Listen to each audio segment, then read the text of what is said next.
Hello and welcome to Inside Salem. I'm your host, Mike Allen. On this show, we try to go behind the scenes to find out what's really happening in Salem and expand upon what you can read in the newspaper and things like that. And for that end, we have a panel of people who know these behind the scene things.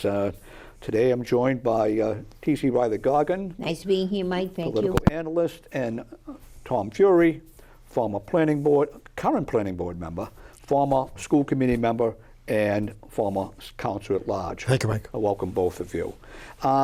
Today's topics, we're going to be talking about the liquor license proposal for the Willows, money from the state that will be given out to the cities and towns for water and sewer improvements, remote meetings extended, and 56 and a half job cuts at the Salem school system. But before we start, TC, you wanted to have something to say here? Oh, yes. My family recently lost a cat that had just come home from a vet neutering him, and somebody opened the door. This cat has never been on the outside. It's 1 week ago today that this black and white, we call him a tuxedo cat, got out on us. And we're looking for the help of the people out there. If a black and white cat comes to your yard or comes to your door, would you please feed him, keep him, and call me 978-745-2605 if you think he's in your neighborhood. We'd really appreciate it. Thank you. Okay, and today's date is Wednesday, April 16th, so the date the cat was last seen was Wednesday, April 9th. So just have an idea of when the today's date is. Okay, on my list of things here, I went over, but Tom gave me some updated information that we'll start off with, and that's regarding the Gateway project, the corner of Bridge in Boston. And that's been a big interest to all of us. It's a real loss for the city of Salem. It's called the Gateway Project. It's on the corner of Boston Street and Bridge Street. And it really should be called the Gateway Project because it's coming in from Peabody, coming in from Lynn down to Boston Street. It was called the Gateway Project. The Council on Aging is now presently there. And that's a premier site for some type of development, and the developer has had that property for 20 plus years and has done nothing with it. It's a real eyesore. So I spoke to the Mayor Pangello on another topic, another site. It was the old Cataldo ambulance place on North Street. It's going to be turned into a Cataldo ambulance service, the old HMA car wash on North Street, near the overpass. And I worked very hard with the mayor and the planning department to tear it all down. It was such a mess. It looked like an eyesore for almost a whole year. An eyesore. And every single meeting I would say, please, can we get rid of it? And it worked out. We got rid of it. So I really hope Mayor Pangello will work very hard on getting that project to the front burner, something there, because lo and behold, right across the street, Walgreens is closing down May 19th. The Walgreens at I think it's 29 Boston Street. And that's going to be an eyesore between those two places right there on the Gateway area in the city of Salem. So something's going to happen. And I really hope the mayor and the city works and puts it in the front burner. It's a hazard. That was that right there. That's a landmark because it was the start of the Salem fire. That's right there. There's a marker.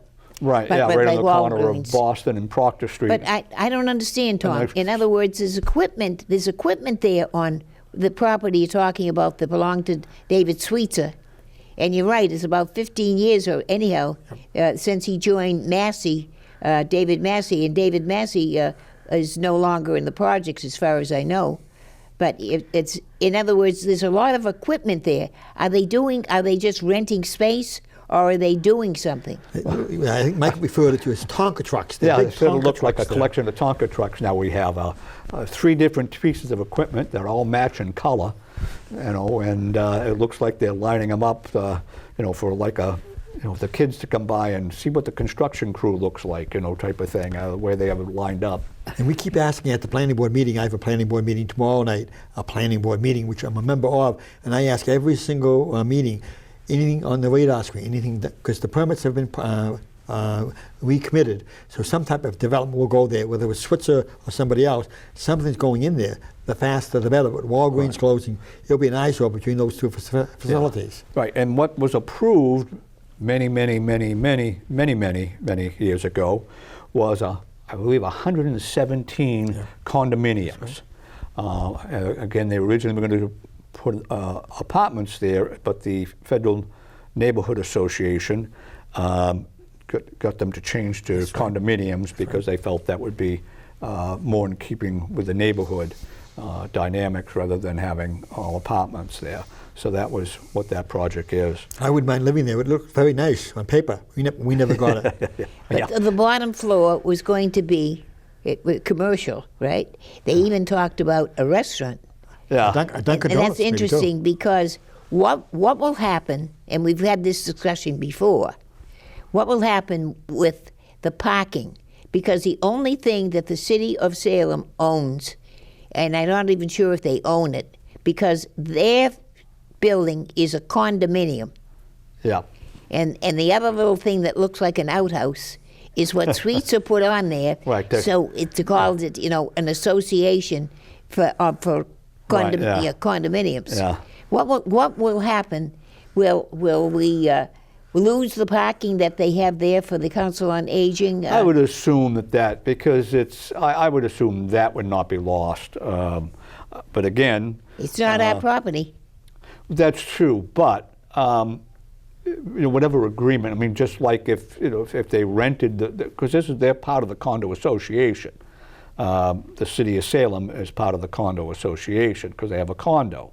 The group Switzer, which I'm not sure, if that's the person who owns it now. Is it still Switzer? Still does. Okay, so Switzer doesn't own that building, and the land is owned by a condo association. All the condo owners, of which the city of Salem is one, have a voting say. Now, the Switzer portion is larger than the city of Salem portion, so therefore he would have more votes than the city of Salem. But I tend to think, and I would be very disappointed otherwise, that the city of Salem, with all their legal talent, would be able to, would have had ironclad agreement for their parking spaces. I mean, it's hard to believe they would not have that etched down where this condo unit includes these parking spaces which belong to the Community Life Center, which you referred to as the Council on Aging. And by the way, since we're talking about the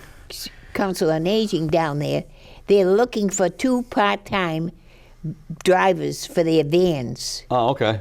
And so if anyone is interested in, They're angels. in part-time work, call the Council on Aging and say, I'd like to really work with the seniors. So here it is. Welcome to Inside Salem Lost Pet and Job Market, as well as political analysts analyzing what's happening locally. We have to watch very carefully what goes in there, because what could go in there into that spot legally by zoning too would be a huge storage place like the one across the street. Yeah. And that would be a disaster to have two twins, a huge storage place there, both sides. It'd be a disaster maybe in one way, but another way, maybe not, because again, I always refer to what is the best for the taxpayers of Salem. So maybe it's not the best for eyesight, but even the one across the street, I mean, it fits into the character of the city. It does. As opposed to what their normal look was the purple and pink buildings or whatever it was that they used to have, because they got together with the neighbors, and to have the neighbors stop fighting them, they agreed to do something that was in the fitting character of what would be developed in Salem. So if some place came in there, and I think there has to be a limit of how many storage places can stay in business, so I tend to think that something like that wouldn't happen. But if it did, from a point of view of the taxpayers, it's much better than having a high-density apartment complex like we have down on the corner of Canal and Jefferson. Big time. Yeah, it's just because that, again, by the Mass Municipal Association, they have estimated that a cost of service is $1.75 for every dollar in taxes collected, which means the existing Salem taxpayers are footing the bill for this project on Canal Street. Oh, you know, I'm glad you mentioned that because, Tom, I'm asking, is the entrance and the exit both the same, coming right out into a line of traffic that's going to be waiting for you Canal Street? at the light? I did a little bit of homework here. Yes. I As mean, school, anyone we're that's school teachers, so we moving. do our homework. So you're right. To answer that question, yes, the main entrance will be on Canal Street. And this is the new Marriott Hotel we were talking about in the last couple of times. Right, yeah. And we talked about it in December, lo and behold, in December it came on the radar screen, and now it's gone to fast track, Mike. Sincerely, fast track. It's gone to the design review, it's gone to the historical commission, it's coming before us tomorrow night for this planning board meeting. So I think it's on the fast track. And can I describe it a little bit? Sure thing, yeah. I'll answer your question. That's true right there, if I may. So it's going to be the Marriott Hotel. Yeah. Marriott Hotel on, let's go see. We recognize it as 17 Canal Street. It was built in 1915, Sammy's Roast Beef. Yeah. And now it's, it used to be Big Fred's Restaurant on 17 Canal Street. It's going to take that Sammy's Roast Beef, take the ice house next door. Right, yeah. And I was really hoping it would take Kids Tires and the shelter. Right, yeah. They're not facility going there. to? They're not going to. They're not going to take the Verizon on the corner on the right-hand side. They're not taking Kids Tires, the shelter, thrift store. And they're going to have enough room? Well, lo and behold, amazing how it is. Amazing. It's You're right, because I It's looked going at to be a that. skinny building. very skinny and tall. How tall? 6 stories high. 6 stories high. Ah, of course, one story more. 132 rooms. You predicted that, Mike. Yeah. It's going to have a restaurant. Right again. Right again. A restaurant, a bar, a meeting room, and a health facility there. And 136 hotel rooms? 132, probably. 132. Rooms? Hotel rooms, yeah. Rooms. There's one in Portsmouth, New Hampshire. There's one in Portland, and there's one in New Bedford, a twin. I stay at the one down in New Bedford to visit my son, my oldest son down in New Bedford. It's the twin, absolutely twin. All things. It's deja vu, deja vu. Yeah. And it's it's before the Historic Commission, Design Review. Let's go see. They've had a community meeting already. They've had a Historic Commission meeting already. It's going to be a very interesting place. Fully electric. Okay. Remember the old high school? Remember the new high school? The Oh, old yeah, high school? when it started out? Fully electric. Yeah, before they Amazing. converted it away from that, you know. But for myself, friends, family, and tourists coming into Salem, they need a place to stay. Some of them have to stay on Saugus and Route 1. Yeah. There's no room in the inn. The Hotel Hawthorne's filled. The Bed and Breakfasts, the Rocket Hotel is filled. The Salem Inn on the mall is filled. So, speaking of taxes, I think Sammy's Roast Beef has maybe a say $25,000 tax rate. Maybe. Yeah. A Marriott Hotel would be increasingly that's- better for that. Plus, you will also get. Did I they mean, say that Sammy's Roast Beef was going to move some other place? No. I So think the they- thing is this, just to talk about the tax things here for a moment.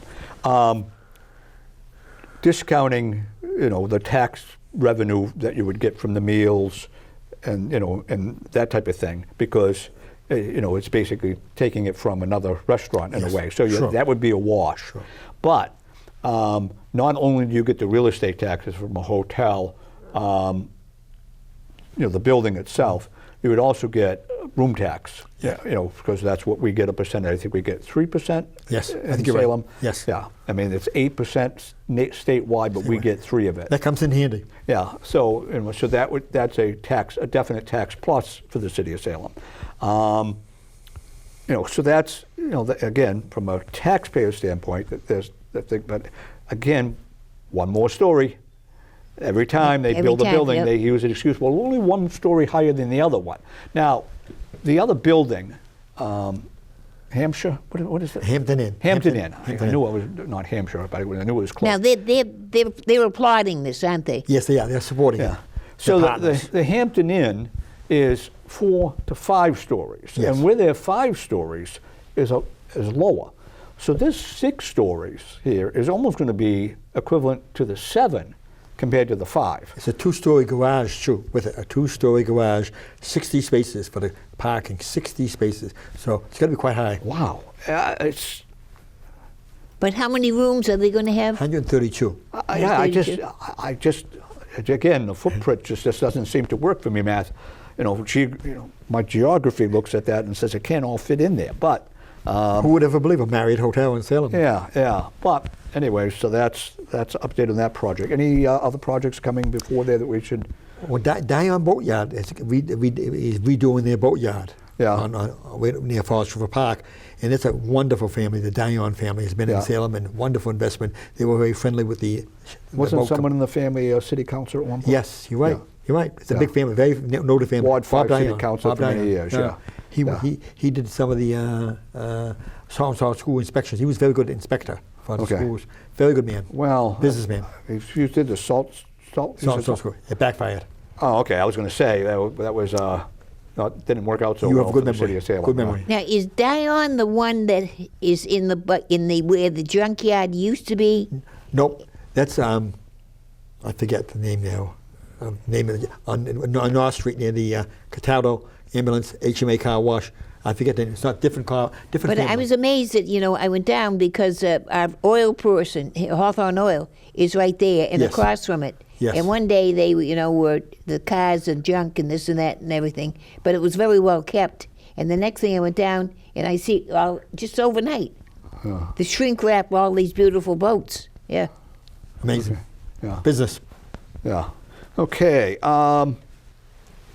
Let's talk about the Willows and their request for a liquor license and entertainment license. Now, I thought it was funny, because the people down at the Willows generated up an application of I think it's up at like 2,600 names of people opposed to this going in the Willows. And then someone came up with this counter petition of 400 names of people supporting it. The thing I thought to myself is, where do these people live?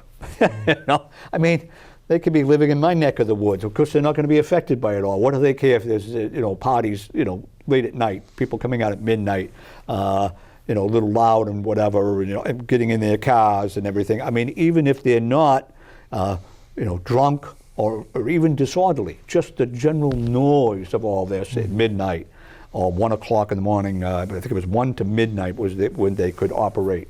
1 p.m. to midnight. It just seems that it's quite disruptive to a neighborhood. I know that you've spoken against it and you've spoken for it. Yes. So, I've had the chance on 15 different elections going citywide. Yeah. It's one of my favorite neighborhoods is the Willows. It reminds me of Martha's Vineyard with the gingerbread homes, single-family homes, and some good city councilors have come there. The Ahmed family and good families have come from there. Now, Ahmed family, just to bring up is George Ahmed is actually after he was no longer on the city council, created this show back almost 28 years ago, and this was his show for many years, and then his legacy. His legacy. Got a little older, and he passed the torch on to me to continue on with it. In fact, if you notice in the beginning credits, it said created by George Ahmed. Good man. But anyway, so he was a Ward 1 city councilor. Yeah. So it's one of the. Yeah. Well, the right there, because the property I believe we were talking about is the arcade. I think that's what they want to develop. But the back of it, where there's a parking lot area, and I think that's Sutton Street. Yeah. And the next street over is Columbus Ave. That's where George Ahmed and his family lived. I mean, Sutton Street is all private homes. Yeah. And when they wanted to change, and they started fooling around with B1 and saying it didn't make a difference, and our city council did what they did, and I thought it was not transparent. I thought it was rather deceitful the way they did it.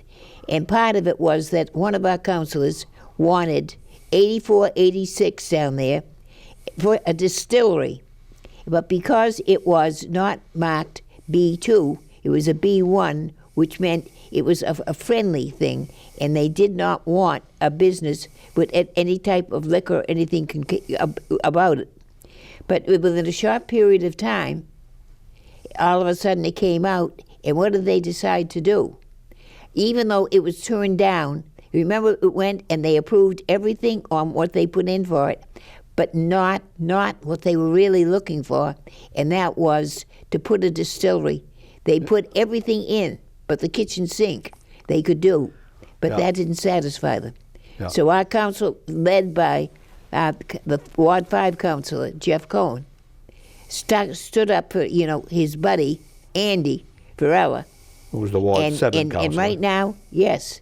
So now we're waiting for him to go and I'm waiting to say he now has his distillery thing. But I said this will leak over into the Willows because they thought that was dead.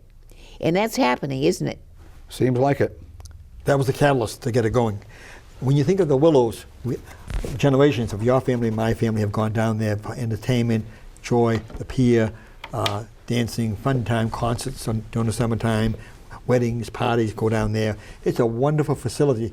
But when you think, it reminds me of the 1950s, personally, 1950s. And here we are, 2025. And a liquor license is not a sinful situation, a bad situation. I work at the PBD Essex Museum, and it's a fun family place to go to. They have liquor license for weddings and families. Yes, please. What time does this PBD Essex Museum close when they have a wedding? 10 to 5, to answer your question. Right. From 10 o'clock in the morning to 5. Right. So in other Weddings, words, maybe after weddings. Right. So the latest they are for something, and again, the Chamber of Commerce usually has their annual dinner there, Right. and I think that ends at like 9 o'clock or something like that. So if they want to do something at the Willows, and then I know that there's a little more interruption than I wanted to do. No, please. And they say, okay, fine, we're going to have a liquor license until 9 p.m. or 10 p.m., they would meet less opposition than a liquor license to midnight. With entertainment, and the entertainment in the form of bands or this or that or whatever. Yeah. And they did not at that time want to serve food as a restaurant. They only wanted, a liquor license, and I think they might have had, I don't know if they were even going to have hors d'oeuvres. They would have to, because there's some law my there. understanding, and I don't know if this has changed, but I remember it was being told by a restaurant owner, I don't know, 20, 25 years ago, maybe 30 years ago, that in Massachusetts there is no liquor license per se. There's no bars, in effect. There are public victualers who have liquor licenses. So you can't have just alcohol without serving food. Now, a lot of places get around it where they have, bar pizza or little, like a hot dog spinner on the thing where they serve food that way. But so they're not really. But Pickled theoretically, pickled pig's foot. Yeah. And so that's the thing. Like if you notice on some of the things on TV, they have this food truck thing on TV, and the food truck always in some of the southern states that they're in, they park in front of a bar. And you say, and around here, a bar would never let a food truck park in front of it because they would be taking their food away. But they would get the food from the food truck and bring it into the bar, because the bars in other parts of the country don't serve food at all, no food. And in Massachusetts, and again, my information is old, so I don't know if it's changed, but like 20 to 30 years ago, I was told that you could not have a bar without serving food. That's what I agree. That's what I've heard also. Well, not. I mean, legally. I'm not talking about whether it's a good idea or not. I'm just talking from a legal standpoint. But where has it surfaced, or are they predisposing, or think that it's going to? There's one more meeting, I think, to decide. Yeah, it said there was like, I think it's next week, Yes. April. There is a hearing Yes. Another hearing. They had a hearing this week, and they have another hearing at the end of the month. at the planning board, No, at the licensing board, I believe. Right. Yes. That sounds licensing right. board. Yeah. That's their I wish jurisdiction. John Casey was around now. John Casey, right? Remember John? Yeah. Vaguely. He. Boy. Bob St. Pierre, too. Bob St. Pierre was on it, I think. Yeah. As well as Jim Fleming, who's usually on this Exactly. show. Yeah. He was on. John the Casey licensing board was, for quite a few he years. worked it like 24 hours a day. He was wonderful. Not that John is still with us. He lives there off of Chestnut Street, Flint Street, around there.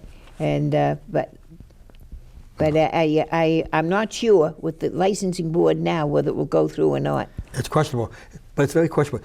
Do you want a family entertainment center there, which it is a family entertainment center for all generations, and do you want liquor on top? And that's the controversial part. Right, exactly. You're for it, Tom. Why? Because you think that the Willows is open for so many months of the year, and the rest of the time it closes down and nothing goes on there but peace, quiet, and contentment of neighborhood living. What's wrong with that? Well, this would still be closed for that because my understanding is the right. license is going to be a seasonal license. Where That's it's gonna now. That's now. Well, right, yeah. April 1st, is it April 1st the season I think starts? you're right, April yep. 1st to January 15th. Well, Yep. I thought it was always December 31st. Which, That's right. It would be within the year. yeah. But yeah, so that's and that's true. That many times they get seasonal licenses and eventually they convert it when Then, available to right. a year-round license. You could bring liquor to it. Private. We used to have softball games and tennis games down there in the Willows and other functions down there. You could bring the liquor in. Sometimes the police would go by and check on it situation. But this is a legal process going through the licensing Right. board to have that Actually, it happen. was illegal to have it. It was right. illegal to have Right. it. So you couldn't bring, a beer to a softball game No, down you there. shouldn't. Not legally. But Yeah. if I remember correctly, I believe the VFW, which is down there, Yeah. they have outside entertainment. But I believe that it's over at 10 p.m. Okay. On the time, they don't have it all the time. Yeah. Special things that they have it Yeah. because it's in a neighborhood. Right. Yeah. Yeah. It's a real premier neighborhood. Premier. Okay. Yeah. So, anyways, that's something that's happening. Again, licensing board meeting towards the end of April. For some reason, April 28th pops Yeah, in my that's head. right. Yes. So That's the if correct date, people okay. are against it or for it, what do they do that are listening to our show right now? Who do they call to voice their feelings or this or that? I mean, The licensing board, they'd be critical. Each the of the members. licensing board members? Yes. Yes. Yeah. I would, if I was strongly opposed or strongly for, I'd go to the licensing board. And it's listed in the city directories. So who's on the licensing board. salem.com Yes. should be the names of the people on the licensing board as well as their contact information. So www.salem.com. Well, could they also notify the Ward 1 councillor That'd be ideal. Ideal. That's a good avenue, the Ward 1 councillor. so that she Cindy can walk Jeswick. in and say, I've had 300. And what's her name? Cindy Jeswick. And she's a retired police officer, Cindy Jeswick. Okay. Her father was a city councillor, Right. Nowak, Nowak, Yeah. George Nowak. And he was a police officer in Danvers. right? So they got a good city councilor down there. So that would be a real choice to phone call her or email her, Cindy Jeswick. And I assume that she's opposed to it. She's opposed. Yes. But the other thing is, we had 4 members on this present council that voted, so that didn't go through on 84, 86. But next time around, 84, with the 86, Derby Street? votes that excuse me, when you say 84, 86 Derby Street was Okay. the place that they were talking about. They wanted to put a distillery, but it was covered by B1. The swing vote was Conrad Kwasniewski. She worked hard to get Conrad on her side to keep it no liquor. But so he's the remember, swing vote. Okay. We talked about the fact here before that your city councils at large, I always thought, and I ran it for council at large. Yes, I you didn't did. make it, right, Tom? Pleasure. Pleasure. But I always thought that the councils at large should join in and help the ward councillors when they have a big thing going. Well, at this vantage point, I'm picking myself. Domingo was the council at large too, who's on this panel. I was a council at large for 24 years, but I looked at the betterment of the whole city. So I think a liquor license there for the whole city, it would be good for a family to go down there and enjoy an opportunity. But Yeah, I this just is- don't know why this it's is- good for a This is not family. going to be a family enjoyment. This is going to be a nightclub. That's what it's going to be. Yeah, see, I just don't, in other words, I just don't see a liquor license being necessary for family enjoyment. The That's family okay, thank enjoyment you. going down there, they're going to be playing the video games and skee ball and go on the kiddie rides and things like that. Get some popcorn or ice cream. You can't get a chop suey sandwich any longer, but Holy Cow ice cream there. I mean, they win awards, so they get a nice, good ice cream place. The Hobbs family that owns Hobbs' Yeah. restaurant in ice cream and popcorn, they live right behind it on Sutton Street. The Yeah. Hofstra, They great favor family. or opposed? I think Yeah, they're but you opposed. know, what Okay. message do we send to our young people? That you have to have liquor to have a good time? Yeah, I guess so. Okay. Got two related topics here.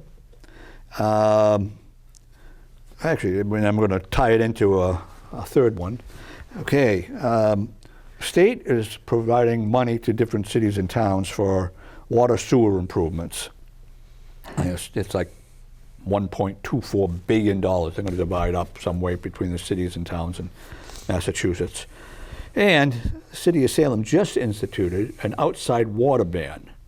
Now, first time that I can ever recall having a water ban in Salem, because, you know, years ago, Mayor Collins, who was, you know, some people liked him, some people didn't, and his historical, what he did for the city or didn't do for the city, for schools and things like that. But one of the things he did do was he really provided for water, you know, by buying up land outside of Salem and that was could be used for reservoirs for the city of Salem. So my question is, would we need a outside water ban if we weren't adding so many apartments? You know, just asking. I mean, we have. Good question. You know, in the past 20 years, we've added thousands and thousands of units into the city of Salem without improving infrastructure That's at right. all. The only thing that we do with water is bare maintenance. I mean, you see out there the trucks that are, you know, that repair sewer pipes, you know, without actually digging up the street. They only dig up a little bot and they Piecemeal, put a sling- piecemeal, right? Yeah, but because it would be unaffordable to actually take up and replace these wooden pipes. Speaking of that infrastructure, Yeah. Kim Driscoll, the former mayor, now Yeah. Lieutenant Governor, when that Hampton Inn came to town, Hampton Inn did their homework, did a real good job on the Riley Plaza, and they found out the infrastructure underneath Hampton Inn is Civil War. Some of them were wood pipes. Yeah. Wood pipes. So she was beside herself. She says, I want Hampton to come in. So what did she do? To get infrastructure in, as we were talking, she got Governor Charlie Baker to give Salem a $1.5 million infrastructure grant that allowed them in. So Marriott's going to ask to do the same thing too. Marriott will do the same homework on Canal Street to make sure the water's right, all that water, for all those 132 rooms. Yeah. Make sure they're done. If not, they won't come in. Infrastructure is critical for the city of Salem. That's correct. And the thing is this, again, we have the same amount of water and we're dividing up more ways. You know, how much water, I mean, again, in the month of February, there's probably not going to be a whole lot of hotel rooms being used. But obviously in the month of October, you know, those are all going to be full. People crammed in there, using tons of water. You know, Mayor Collins gave me my high school diploma in 1968. Yeah. He gave me and his legacy should have been that. Yeah. They named the Collins Middle School, the middle school, after him. Right. And there was a lot of controversy, as you Right, say, because, about him. right, because having he was Collins Middle School. considered. He never did anything for education, didn't. Right. money-wise, He was or build considered- anything. Yeah. The Carlton School was the only one he built, the Carlton School. And they tore that down a few years ago. Yeah, and so the thing is, but of course the Collins Middle School, which used to be Salem High School when I was there, and you as well. When I was there. Yeah.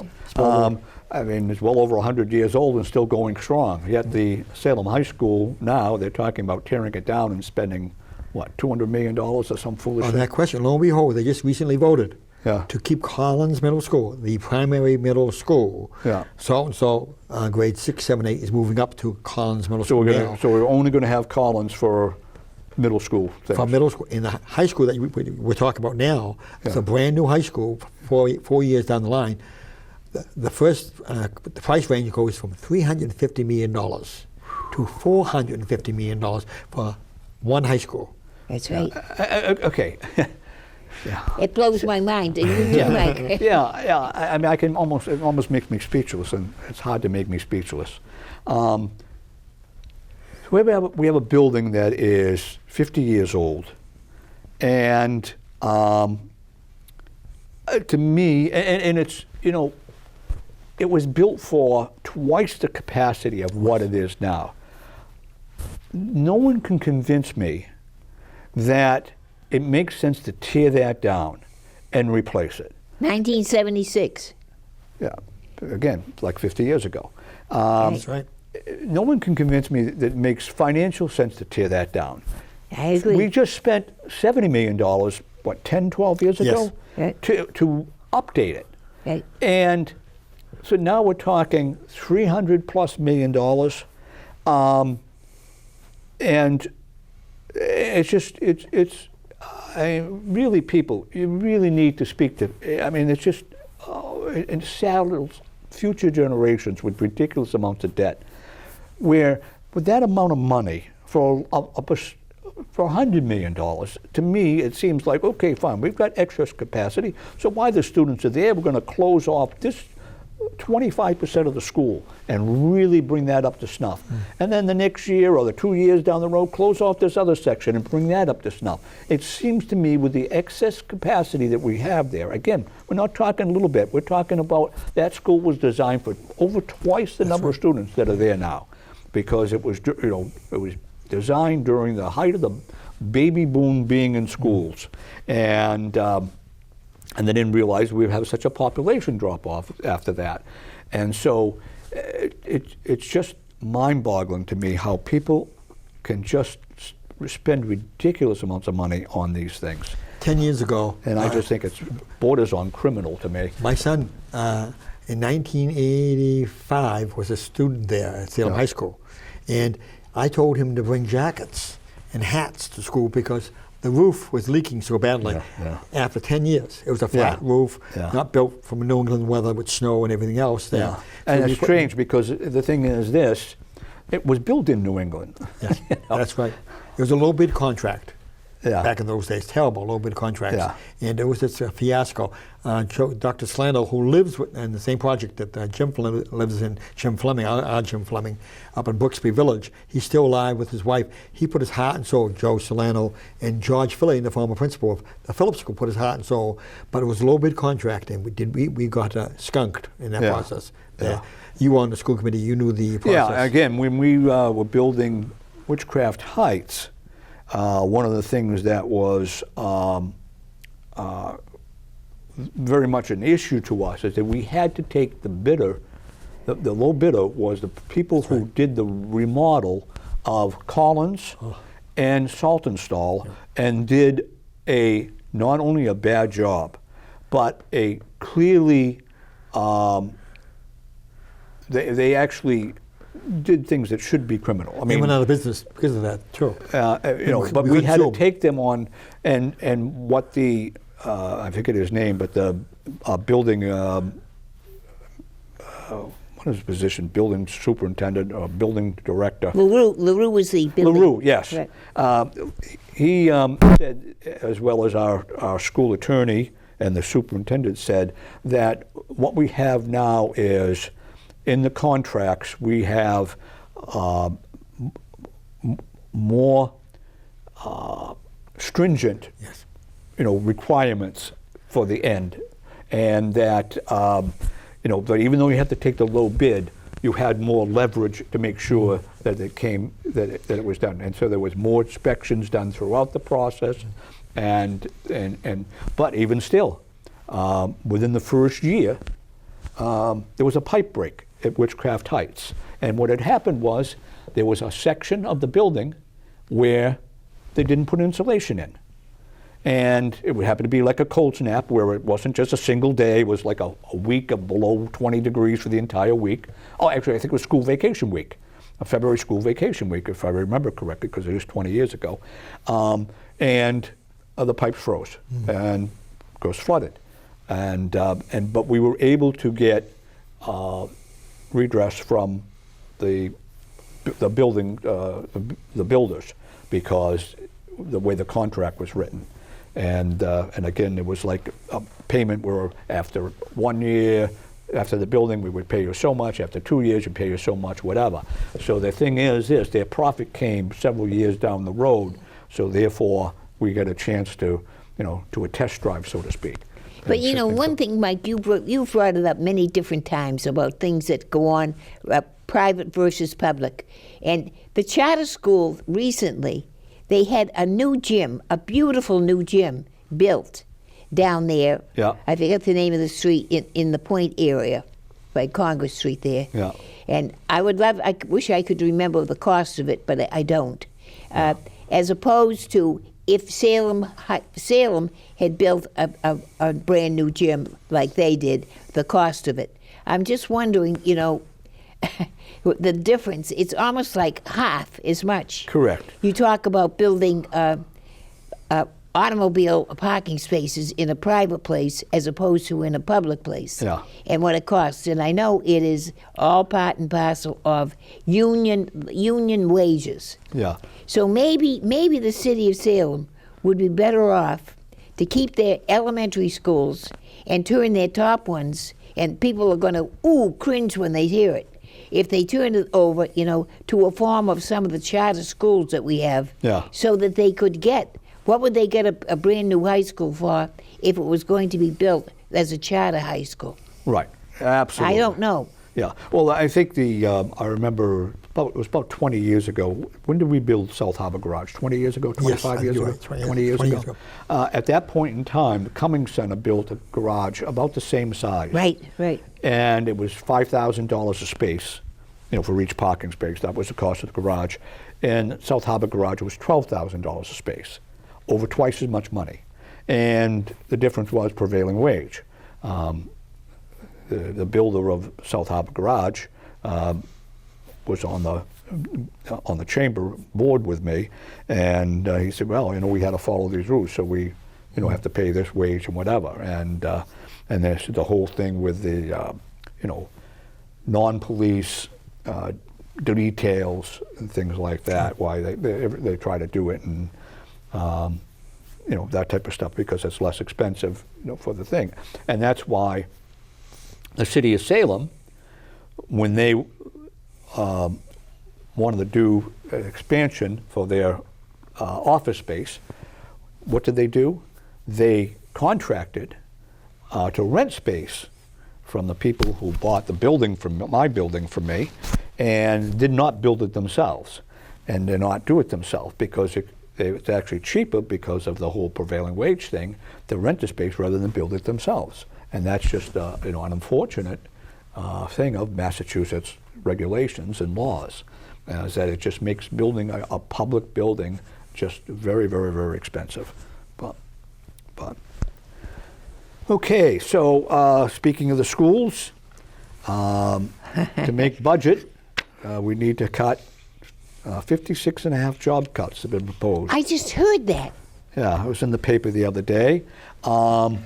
I know that we had a similar circumstance happened back in Stan Yusevich's last year as mayor, and I know that I was vilified by other members in the school committee, because we went in seeking almost a 5% increase of budget, and it was known that the city money was very tight. And I went into and because I was outvoted when it came time, and Jim Fleming was also voting with me on this. We were outvoted on the budget amount of money to present to city council. We were there at city council, and I stood up and I said, "Look, I'm going to give you $350,000 of this." We were looking for a $500,000 increase, and actually, we're looking for a greater increase than that, but $500,000 was the difference between being at 2.5%, which is what we can increase the tax thing, and the 5% or whatever we were looking for.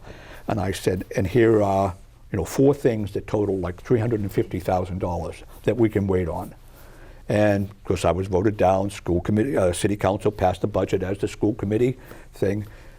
Lo and behold, 3 months down the road, the city budget is worse than expected, and we had to give back $500,000. And at that point in time, what we did caused more pain than if they had cut it if they didn't give us the money in the first place.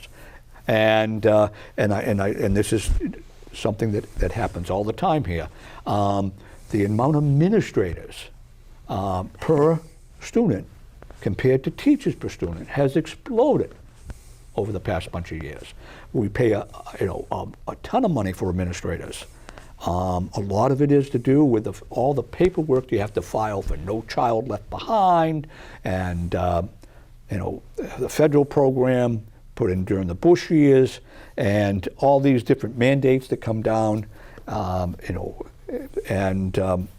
there's just, we'd spend so much money complying, actually not complying, doing reports to prove that we comply, that it just eats up what can be used for. And my priority, and again, Jim Fleming, who's not here today, our priority was the money should be in the classroom, not in the back office.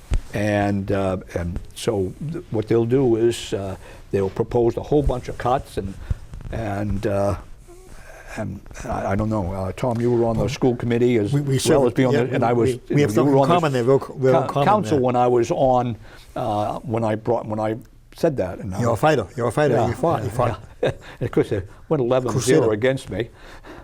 But the situation in Gloucester, Marblehead, Beverly, with strikes, they had strikes. Yeah.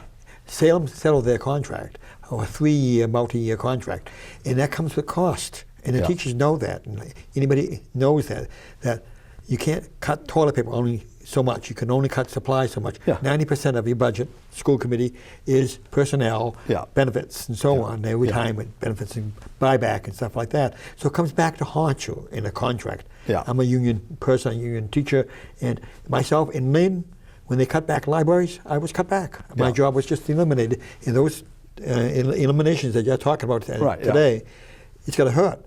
The student, and the student is the main thing, as you said. It shouldn't be the administrator. It should be the student being not being punished. Mike, you brought up an interesting point there about the fact about the money coming in and the legality alongside of it and everything.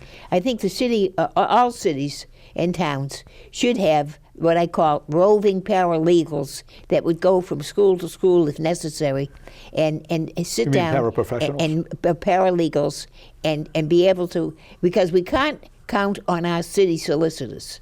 They can't be all things to all people. And you need immediate results in education. You can't wait around because you're dealing with children. But paralegals, I'm not saying that they should. You mean paralegals or paraprofessionals? As paraprofessionals? You mean the paraprofessionals in the school department? Yes. That's what you mean, paraprofessionals. Paralegals that usually work for an attorney. But no, I want paralegals. Oh, okay. I want paralegals because they'll come in and they'll look at a contract. Oh, I see what you're saying. Okay, they're trained, and they can say, yes, we can do this, it's in our favor, or no, we don't want to touch it. Sometimes we get ourselves in hot water without realizing what we're doing. And they think when they hire these principals at great big wages, you'd think they were going to play for the Red Sox and we had all that money, right? Well, we don't. And I'm just saying, there's ways around it if we only sat down and talked about it. We had a teacher strike back in '94 under the Harrington administration, and it was a terrible situation. So what's happening in Beverly is very interesting.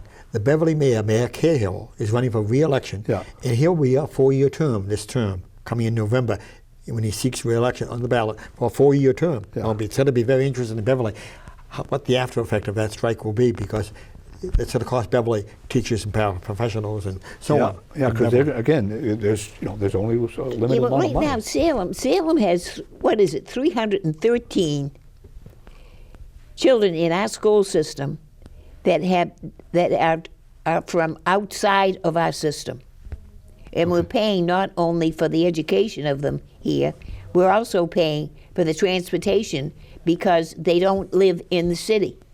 Some of them even live as far away as Gloucester. Why do we have them in our school system? Why do we have them here? Because we are a sanctuary city. Oh, I see. Okay. Yep. Well, 12% of our student population, 12% of our student population in Salem is homeless. That's why we have the St. Cridians, the old St. Cridians, the South Campus facility now that's housing needy families at the Old South campus, Salem State University. 12% of our student population are homeless. So it has a human face. And Salem's trying very hard. Our superintendent, 12 years, Dr. Zurich, and Jim Fleming was the one who gave him a multi-year contract to. 12 years. So he's been very consistent, positive for education and for the homeless. Okay. You know, why didn't they bring it to the taxpayers? Why didn't they bring it to us so that we know what was going on? Right now, the Holyoke building is now being used as a place for, I think it's 39 families. Yeah, that was one of my things here, temporary have one of housing it? for Okay. 39 micro units. That was Yeah. it. So that's... But they have been doing this for a number of months, getting it ready and moving in. And that building permit, and I look at Pengallo, our mayor, and he should have been out there and honest and talking to the people about what we were doing, because we're footing the bill for that. Yeah, again, not to jump to another, off to another subject, but it relates here, is that why is it that the only place that homeless can go is Salem? I mean, there's 350 other cities and towns in the state. Why is it we end up with, we have the big project that Lightbridge is trying to do, and now we have this temporary housing thing with 39 micro units there. I mean, the cost to the taxpayers of Salem is great. It's just very, very high. The Holyoke building itself used to be the old Holyoke Insurance Company, right, exactly. which was quite an established name for the city of Salem, has an underground parking garage. Yeah. You couldn't build that building again, right in the center of downtown It's a Salem. beautiful building. It's a beautiful building today. Yeah. And that would be, I was hoping the Boys and Girls Club would move in there. There was an opportunity for the Boys and Girls Yeah. Club to move in there, but the price was too high for the Right, Boys and right, Girls yeah, Club to move yeah. in. So this opportunity for the units for housing situation is going in on the fast track situation. Yeah. Well, Again, the I only just thing understand is, why we end up with We all the had Mayor Kim all the Driscoll. homeless. Yeah. Her motto was what's written on the Statue of Liberty. Give us, you're tired, you're poor, you're humble, send them to us. We open them all with open arms. Yeah. She except said that's what we didn't come practice. with it. That was added later on. But we do. Yeah. Anyone Yeah. that wants to come here, that's why they come. People coming into this country, they used to have a list that the best place to go was Massachusetts because they gave the best social help to people. And the best way to come, they'll open their arms to you and do more for you than they do for their own people. Okay. Oh, for the sake of God is an expression. There goes me. Well, I was homeless myself. My whole family was homeless back in the 50s. So I see a human picture. So I see that facility as a temporary bandage for this situation that's happening in Salem. Does Marblehead step up? Does Swampscott step up? Does Lynnfield step up? No. Peabody is stepping up. Lynn steps up with the homeless population. I commend Kim Driscoll. I'm a fond supporter of her over the years as Lieutenant Governor and Mayor. She has a compassionate eye for the needy. But what about a compassionate eye for the people paying the bill? They need compassion as well, because they need to make choices like, because this is here, particularly as a population ages. And at one point in time, I remember, I believe it was you had said it, or I actually looked it up in reference to something you said back in 1999, which was the first year I ran for council at large. Much like Teasie, I also ran for council at large and was unsuccessful.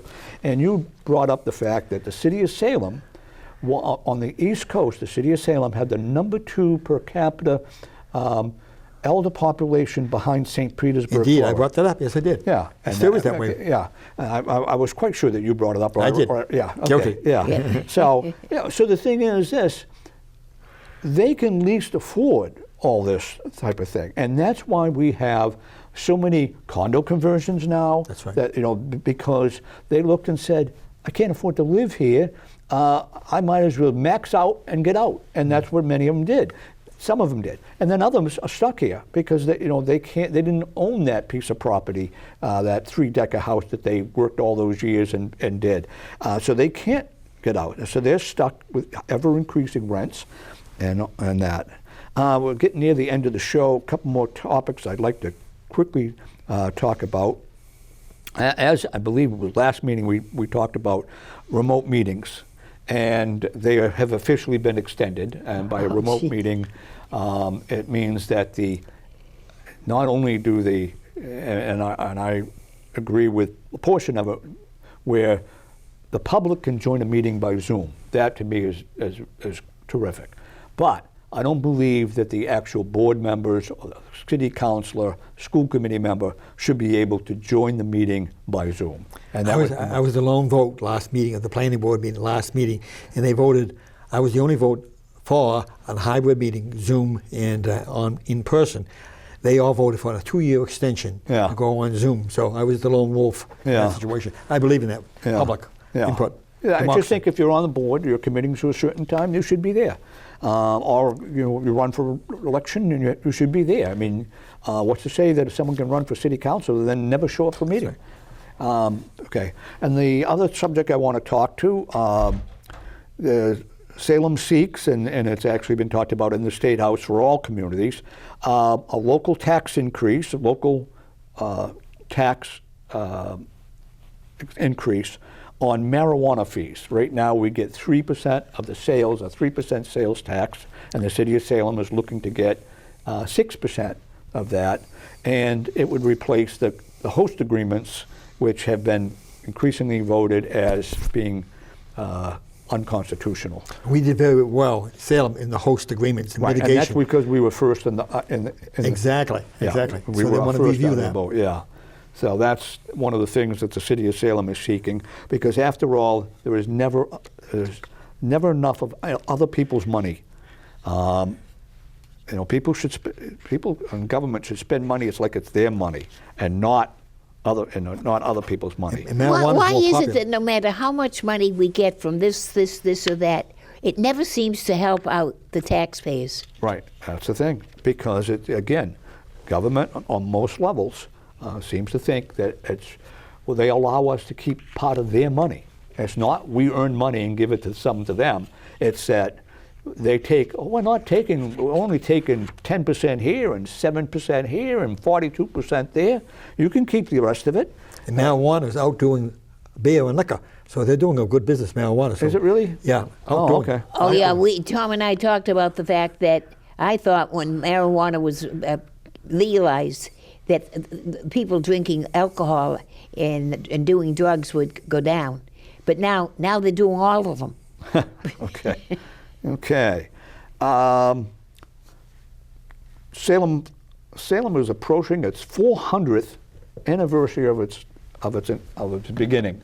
Salem was founded in 1626. A year and a half now. Next year is our 400th anniversary of the founding of the city of Salem. The city is preparing for the celebration, which is a big deal. It's one of the first communities founded in this country. As I've said in the past on this show, at one point in time, the city of Salem was the spot in the country. We had the first 3 millionaires in the United States, about the prior to being the United States.